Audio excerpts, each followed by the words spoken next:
Hi friends, இன்னைக்கு வந்து ஒரு vlog style வீடியோ பார்க்க போறீங்க. நான் வந்து மார்னிங்ல இருந்து எடுக்கிறேன். டைம் வந்து பாத்தீங்கன்னா 10:30 ஆகுது.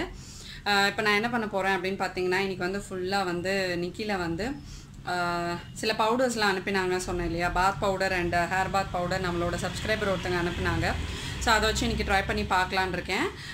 இது வந்து நிக்கிலுக்கு வந்து ஃபஸ்ட்டு நான் வந்து இன்றைக்கி குளிப்பாட்டும் போது அந்த பாடி வாஷ் பவுடரும் ஹேர் வாஷ் பவுடரும் யூஸ் பண்ணிவிட்டு அவனை வந்து குளிப்பாட்ட போகிறேன். நானும் வந்து பார்த்திங்கன்னா இன்றைக்கி வந்து அந்த ஹேர் வாஷ் பவுடர் வந்து போட்டு குளிக்க போகிறேன். குளிச்சுட்டு எப்படி இருக்குன்னு வந்து நான் சொல்கிறேன். ஏன்னா நான் நிறைய ஹேர் வாஷ் பவுடர்லாம் யூஸ் பண்ணியிருக்கேன். நாங்களே வந்து ப்ரிப்பேர் பண்ணதும் இருக்குது. நிறையா வந்து வீட்லேயே ப்ரிப்பேர் பண்ணுற பவுடர்ஸ் தான் நான் யூஸ் பண்ணுவேன் ஹேர் பேக்குக்கு. ஸோ அதுவும் வந்து நான் போட்டிருக்கேன். எப்படி இருக்குது அப்படிங்கிறத டிஃப்ரென்ஸ் வந்து நான் பார்த்துட்டு உங்களுக்கு சொல்கிறேன். இன்றைக்கி வந்து என்ன சமையல் பண்ண போகிறேன் அப்படின்னு பார்த்தீங்கன்னா அஸ்யூஷுவல் சாம்பார் தான். பட் அதுக்கு வந்து நான் கத்திரிக்காய் பொரியல் பண்ணலான்னு இருக்கேன். நிறையா பேர் சப்ஸ்கிரைபர்ஸ் வந்து என்கிட்ட கண்டினியூஸாக கேட்டுகிட்டே இருந்தாங்க, கத்திரிக்காய் பொரியல் நீங்கள் எப்படி பண்ணுவீங்க அப்படிங்கிறத வந்து ஷேர் பண்ணிக்கோங்க அப்படின்னு சொல்லிட்டு. ஸோ அதை வந்து நான் உங்களுக்கு இந்த வீடியோவில் வந்து ஷேர் பண்ணிக்கிறேன். கத்திரிக்காய் பொரியல் வந்து எப்படி நான் பண்ணுவேன் அப்படிங்கிறது. ஸோ அந்த வீடியோவை ஃபுல்லாக மிஸ் பண்ணாமல் பாருங்கள். அப்புறம் வந்து நிறையா பேர் என்னோடய ஃபேமிலி ஃபங்க்ஷன் ரீசெண்டாக போகிறேன் அப்படி சொல்லியிருந்தேன். சரண்யாவோட இருக்கிற வ்ளாகில் வந்து சொல்லியிருந்தேன். ஸோ அதை பார்த்துட்டு வந்து நிறையா பேர் வந்து கேட்டிங்க, அந்த ஃபேமிலி ஃபங்க்ஷனோட கிளிப்பிங்ஸ் இருந்தால் போடுங்க அப்படின்னு சொல்லிட்டு. அந்த ஃபங்க்ஷனில் என்னால் ஃபுல்லாக எடுக்க முடியல. பட் அங்கங்கே எடுத்ததெல்லாம் கொஞ்சம் கொஞ்சம் இருக்குது. தனியாக வீடியோ போடுற அளவுக்கு அதை வந்து அந்த அளவுக்கு பெருசாக இல்லை.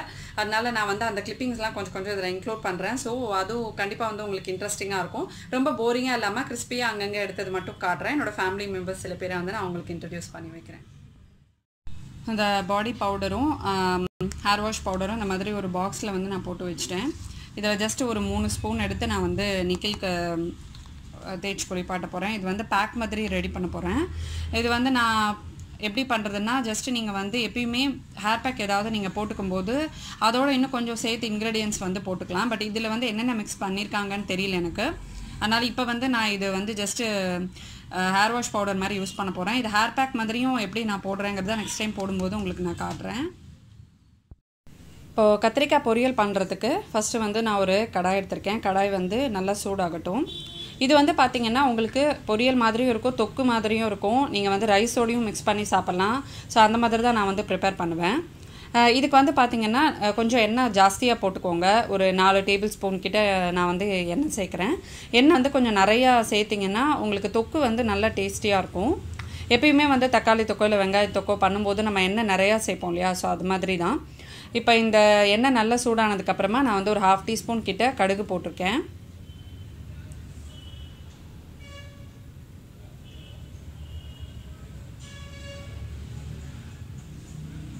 இப்போ கடுகு வந்து இங்கே நல்லா பொரிஞ்சதுக்கப்புறமா நம்ம பொடியாக நறுக்கி வச்சுருக்கிற வெங்காயம் சேர்த்துக்கலாம்.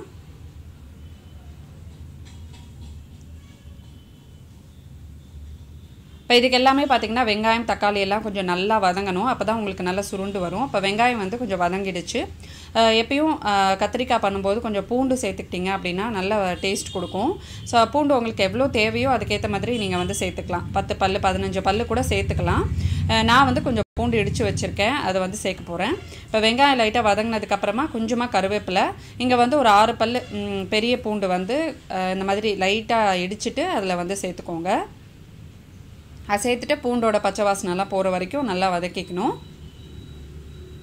வதக்கிட்டு இங்கே வந்து தக்காளி ஒரு தக்காளி நான் வந்து சேர்த்துருக்கேன், பெரிய தக்காளியாக. வெங்காயம் வந்து ஒரு பெரிய வெங்காயம் ஒரு சின்ன வெங்காயம் சேர்த்துருக்கேன். இப்போ வெங்காயம் தக்காளியெல்லாம் நல்லா வதங்கட்டும்.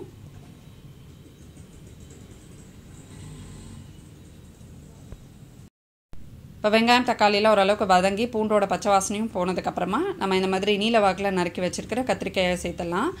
கத்திரிக்காய் வந்து உங்களுக்கு என்ன ஷேப்பில் வேணுமோ நீங்கள் வந்து நறுக்கிக்கலாம். சின்ன சின்னதாகவும் நறுக்கிக்கலாம், நீளமாகவும் நறுக்கிக்கலாம். ஸோ இந்த மாதிரி நறுக்கிக்கும் போது உங்களுக்கு அது ஒரு நல்ல டேஸ்ட் கொடுக்கும். அதனால் நான் இந்த மாதிரி நறுக்கிக்கிறேன். சின்னதாக நறுக்கும்போது நமக்கு தெரியாது. இந்த மாதிரி நீங்கள் பண்ணி பாருங்கள், அது கொஞ்சம் டிஃப்ரெண்ட்டாக இருக்கும்.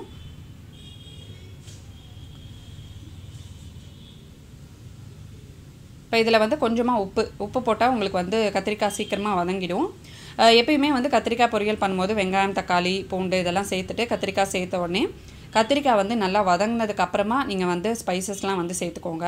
அப்போ தான் உங்களுக்கு வந்து நல்லா மிக்ஸ் ஆகும். இல்லைன்னா உங்களுக்கு ஸ்பைசஸ் அதில் வந்து ஒட்டவே ஒட்டாது. அதனால் இதை வந்து பார்த்திங்கன்னா நல்லா உப்பு போட்டுட்டு நீங்கள் நல்லா வதங்க விட்டுருங்க. உங்களுக்கு கத்திரிக்காய் வந்து நல்லா சுருங்கினதுக்கப்புறமா தான் நான் வந்து ஸ்பைசஸ்லாம் சேர்க்க போகிறேன். இப்போ இதை நீங்கள் மூடி வச்சும் குக் பண்ணலாம்.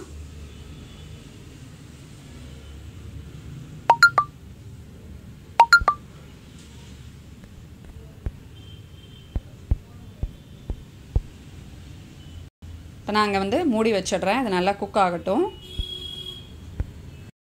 இப்போ பாருங்கள், கத்திரிக்காய் வந்து நல்லா சுருங்கிடுச்சு. இந்த மாதிரி ஆனதுக்கப்புறமா நம்ம வந்து ஸ்பைசஸ் சேர்த்துக்கலாம். கொஞ்சமாக வந்து மஞ்சள் தூள் சேர்த்துக்கிறேன். அப்புறம் காரத்துக்கு ஏற்ற மாதிரி நீங்கள் வந்து மிளகாத்தூள், தனியாத்தூள், அப்புறம் கரம் மசாலா எல்லாமே வந்து சேர்த்துக்கோங்க. கரம் மசாலா பவுடர் இல்லைன்னா பிரியாணி மசாலா பவுடர் கூட வந்து நீங்கள் சேர்த்துக்கலாம். மசாலா வந்து சேர்த்துக்கிட்டா நல்லா டேஸ்டியாக இருக்கும் தொக்கு. ரைஸோட இதில் வந்து நீங்கள் ரைஸ் வேக வச்ச ரைஸை வந்து இதுலேயே கூட சேர்த்துட்டு நல்லா மிக்ஸ் பண்ணிடலாம். மிக்ஸ் பண்ணிவிட்டு பிரிஞ்சால் ரைஸ் மாதிரி கூட நீங்கள் வந்து செய்யலாம். மோஸ்ட்லி இந்த மாதிரி பிரிஞ்சால் தொக்கு பண்ணும்போது சாம்பார் கூட எதுவும் நான் சில சமயம் பண்ண மாட்டேன். ஏன்னா இதையே வந்து ரைஸில் தொட்டு சாப்பிட்ருவேன். அது எனக்கு ரொம்ப பிடிக்கும். இப்போ இதில் கொஞ்சமாக சீரகத்தூள், மஞ்சள் தூள், மிளகாத்தூள், தனியாத்தூள், கரம் மசாலா தூள் எல்லாம் வந்து சேர்த்துருக்கேன். ஏற்கனவே நம்ம வந்து உப்பு சேர்த்துட்டோம், அதனால் தேவை இருந்தால் மட்டும் சேர்த்துக்கோங்க. இப்போ இதெல்லாம் சேர்த்துட்டு நம்ம வந்து எண்ணெய் கொஞ்சம் விட்டுக்கலாம். எண்ணெய் வந்து பார்த்திங்கன்னா நல்லா பிரிஞ்சு வரும். அந்த ஸ்டேஜ் வரைக்கும் இதை வந்து குக் பண்ணணும். ஒரு 5 to 10 minutes ஆகும். இதை வந்து நீங்கள் சிம்லேயே வச்சு க்ளோஸ் பண்ணி குக் பண்ணுங்கள். இப்போ நான் வந்து ரெடி ஆனதுக்கப்புறமா உங்களுக்கு காட்டுறேன். இப்போ ரொம்ப எம்மியான கத்திரிக்காய் தொக்கு வந்து ரெடி ஆகிடுச்சு. கடைசியாக கொஞ்சம் வெந்தயத்தூள் போட்டுக்கோங்க. இதை வந்து ட்ரை பண்ணி பார்த்துட்டு எப்படி இருந்துச்சுன்றது உங்களோட ஃபீட்பேக் வந்து ஷேர் பண்ணிக்கோங்க. இப்போ நான் வந்து ஹேர் பேக் போட்டு தலையை வந்து நல்லா வாஷ் பண்ணிட்டேன். ஹேர் பேக் வந்து மோஸ்ட்லி நம்ம யூஸ் பண்ணால் ஹேர் வந்து ரொம்ப ட்ரை ஆகிடும். பட் இது வந்து பார்த்திங்கன்னா ஹேர் வந்து ட்ரை ஆகவே இல்லை. நல்லா சாஃப்டாகவே இருக்குது என்னோடய முடி. நான் வந்து ஷாம்பூலாம் போடல. ஜஸ்ட்டு வந்து அப்படியே பவுடர் மட்டும் நல்லா தண்ணியில் போட்டு குழச்சிட்டு நல்லா தேய்ச்சி குளிச்சுட்டு வந்துட்டேன். ஐ திங்க் இதை வந்து நம்ம ஹேர் பேக்காகவும் யூஸ் பண்ணலான்னு நினைக்கிறேன். நான் உங்ககிட்ட கேட்டுட்டு இதை வந்து ஜஸ்ட்டு நம்ம தலையில் அப்படியே பேக் மாதிரி போட்டு ஒரு 20-30 minutes அப்படியே விட்டுட்டு அப்படியே வாஷ் பண்ணால் எப்படி இருக்கும்னு தெரியல. அது இன்னும் கொஞ்சம் எஃபெக்டிவாக இருக்கும்னு நினைக்கிறேன். ஸோ நெக்ஸ்ட் டைம் வந்து நான் அந்த மாதிரி ட்ரை பண்ண போகிறேன். ஸோ நல்லாயிருக்கு, இந்த பேக் நல்லாயிருக்கு, நீங்கள் ட்ரை பண்ணி பாருங்கள். ஈவினிங் வந்து சரண்யா வந்திருந்தா. ஸோ நாங்கள் எல்லாம் பசங்களை கூட்டிகிட்டு விஆர் மால் போனோம். அங்கே வந்து மேலே பார்த்திங்கன்னா ஃபன் சிட்டி இருக்குது. நிக்கிலையும் மித்தனையும் கொஞ்சம் நேரம் அங்கே வந்து நல்லா விளையாட விட்டுட்டோம். நிக்கில், அவனை உள்ளே கூட்டிகிட்டு போ, போங்க போய் விளையாடுங்க.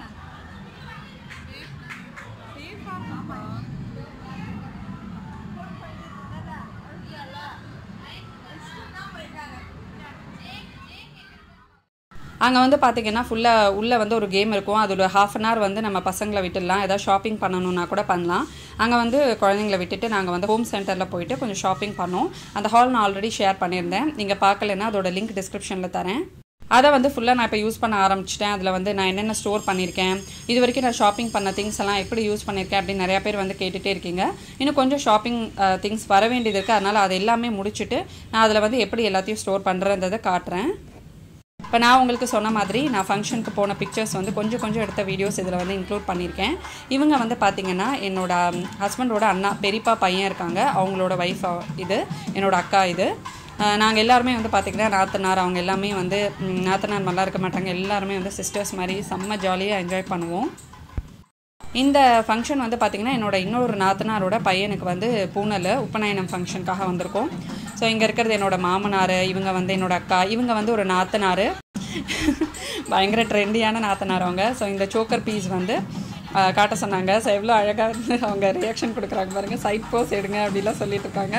ஸோ ரொம்ப ஸ்போர்ட்டிவாக இருப்போம். இவங்க வந்து என்னோடய பெரிய மாமியார், இவங்க இன்னொரு மாமியார், அப்புறம் இவங்க வந்து என்னோடய மாமியார், இந்த ப்ரௌன் கலர் சாரி இருக்கிறவங்க இன்னொரு மாமியார், இது வந்து என்னோடய ஹஸ்பண்டோட அத்தை, இன்னொரு அத்தையோட பொண்ணு. ஸோ எல்லாருமே வந்து ரிலேட்டிவ்ஸு.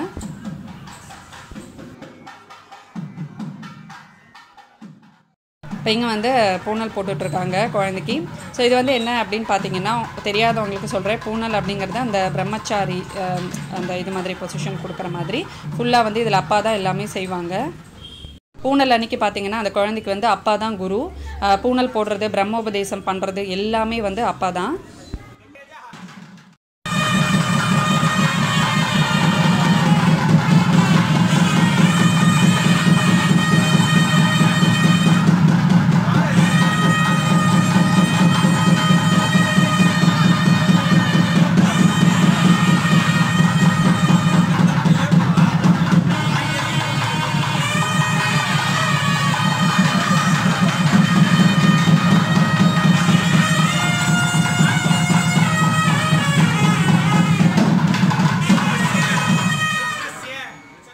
ஸோ இதெல்லாம் வந்து கொஞ்சம் அந்த ஃபங்க்ஷனில் நடக்கிற அந்த ப்ரொசீஜர்ஸ்லாம் வந்து பண்ணிகிட்ருக்காங்க.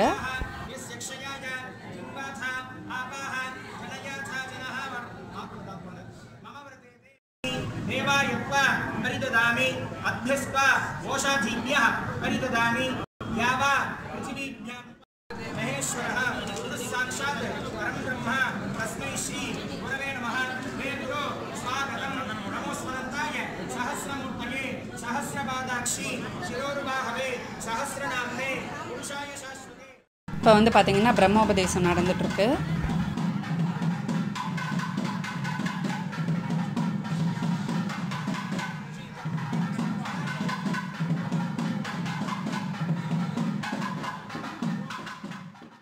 இது முடிச்சுட்டு நான் வந்து இன்னொரு ரிலேட்டிவ் அங்கே இருக்காங்க பாண்டிச்சேரி, அவங்க வீட்டுக்கு வந்து நாங்கள் போயிட்டுருக்கோம்.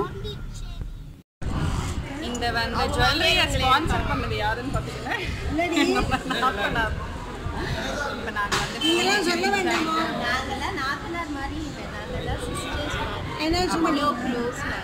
ஆமாம், இன்னொரு நாத்தனார் டெல்லியில் ஆட்டோ போட்டுட்டு இருக்காங்க. ஸோ இதான் வந்து அன்றைக்கி நான் கட்டியிருந்த சாரீ. இந்த சாரீ வந்து பார்த்திங்கன்னா என்னோடய கல்யாண ரிசப்ஷன் சாரீ இது. இந்த vlog கண்டிப்பாக நீங்கள் என்ஜாய் பண்ணியிருந்திருப்பீங்கன்னு நினைக்கிறேன். இன்னொரு யூஸ்ஃபுல்லான இன்ட்ரெஸ்டிங்கான vlogல உங்களை நான் மீட் பண்ணுறேன்.